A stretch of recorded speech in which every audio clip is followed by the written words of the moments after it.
For many fans today, Dale Earnhardt Jr. is the NASCAR God Emperor of the sport's history. And for good reason, too.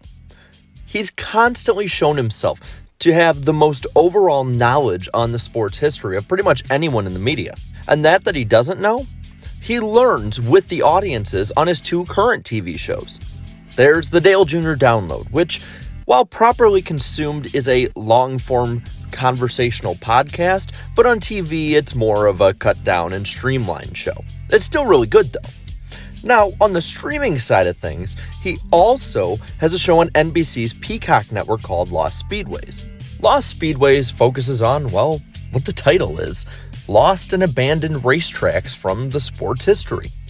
But while they are some pretty good shows, there is one that I have rather grown nostalgic for. Have you ever wanted to go back before there was smoke? Tony Stewart lights them up. Or the Rainbow Warriors? You guys are awesome! Before safer barriers or restrictor plates? When the king ruled? When the Petty Blue flies under the checkered flag, winner of the 15th annual Daytona 500. And the Silver Fox ran wild. And David Pearson wins the Motor State 400.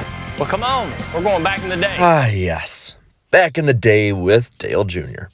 This show was friggin' incredible for a fan as young as I was at the time.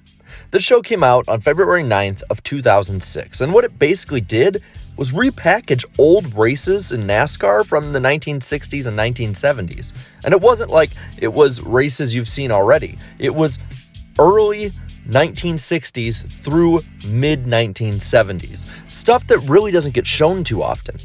So, for a newer fan like me at the time, it was a huge learning experience. It was one of the many NASCAR-centered shows on the since now gone Speed Channel. Rest in peace.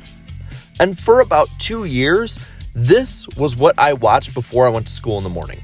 I remember getting up before 7 a.m. every morning, making sure that I was showered, got my breakfast ready, was in my school uniform, and was ready to go for school before this came on TV so I could watch it. While most kids my age were watching SpongeBob in the morning, I was watching Back in the Day.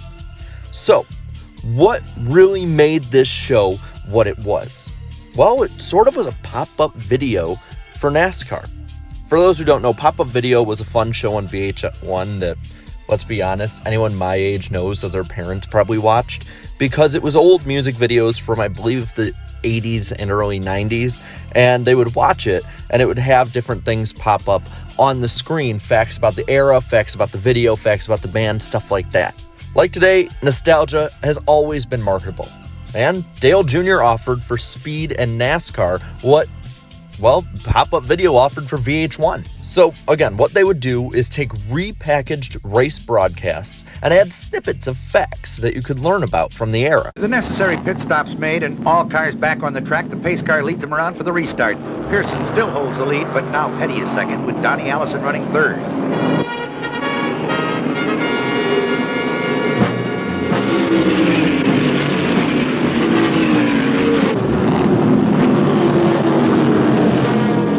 With the new rubber acquired during their last pit stop. Also, this is an early 2000s era production, so it's gonna have some fun cheese in it as well. To roll that new asphalt up and put it right back on the truck. You said it, bud. Look out, front shoot.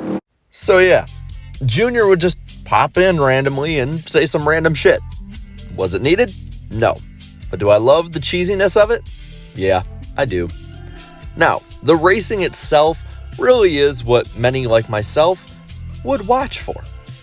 I will admit that the races can be a little hard to follow as it does skip around at different points, and it's made to really accompany the pop-up facts that are in most of the show. But it does give at least most of the major moments that were caught on camera from these races. But at the same time, you can still follow enough and learn enough to find drivers who you really root for and like.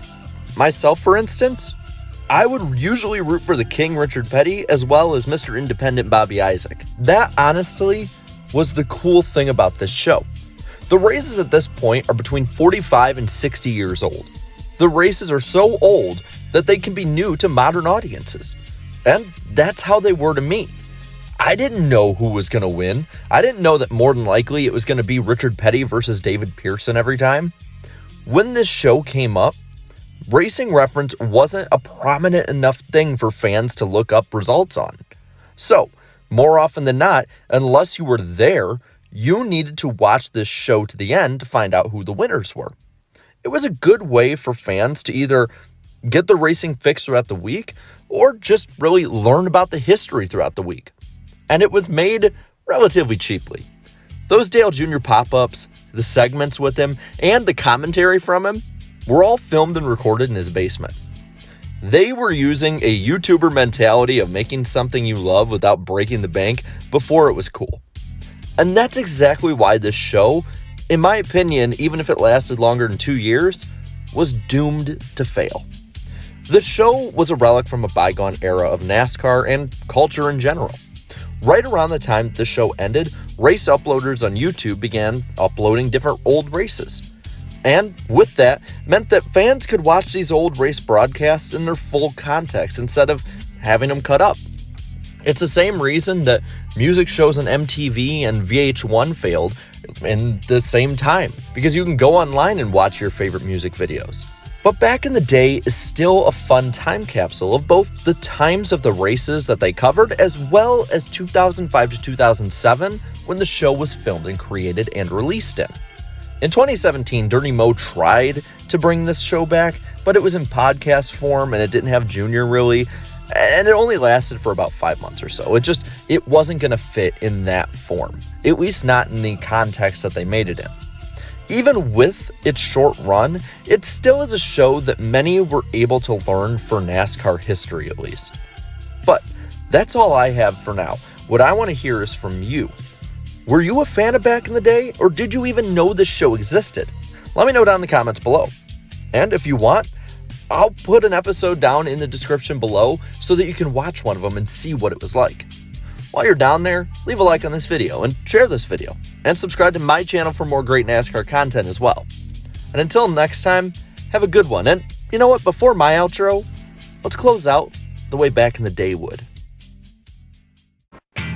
Well, looks like the lady in black took her toll on almost the whole field. Bobby Allison wanted a matador, and Darrell Waltrip runs second, showing a glimpse of the champion he'd soon become. Well, that's all we have for this one. Join us next time when we go Back in the Day.